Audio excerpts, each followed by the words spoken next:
মধ্যপ্রাচ্যের উত্তেজনা কাটছেই না। ইরানের সঙ্গে ইসরায়েল যুক্তরাষ্ট্রের সংঘাতের অবসান না ঘটতেই এবার ইসরায়েলে হামলার হুমকি দিয়েছেন তুরস্কের প্রেসিডেন্ট রিসেপ তাইপ এরদোয়ান। কিন্তু হঠাৎ এই হুমকির কারণ কি, এ নিয়ে বিস্তারিত জানাচ্ছেন শিহাব ইসলাম।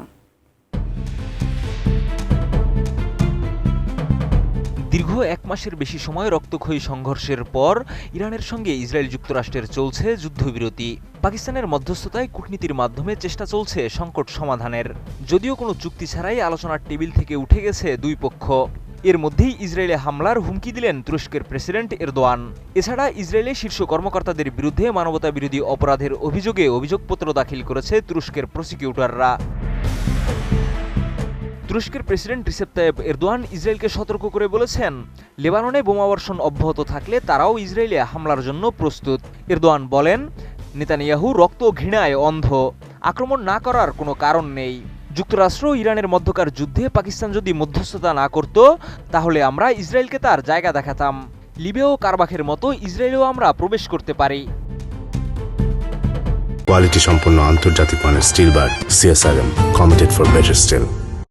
একই সময় ইসরায়েলের প্রধানমন্ত্রী বেনিয়ামিন নেতানিয়াহু সহ ৩৫ জন শীর্ষ কর্মকর্তার বিরুদ্ধে অভিযোগপত্র দাখিল করেছেন তুরস্কের প্রসিকিউটররা।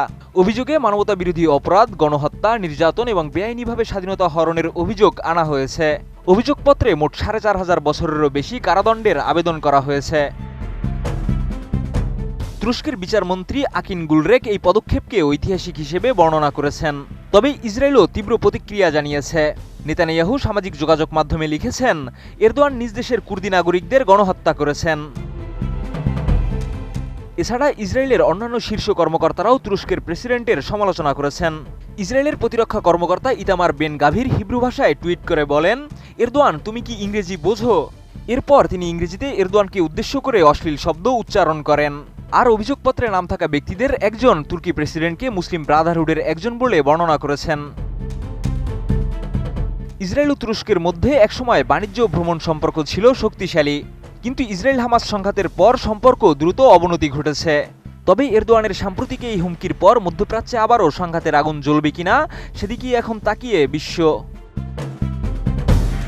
শিহাব ইসলাম, এটিএন নিউজ।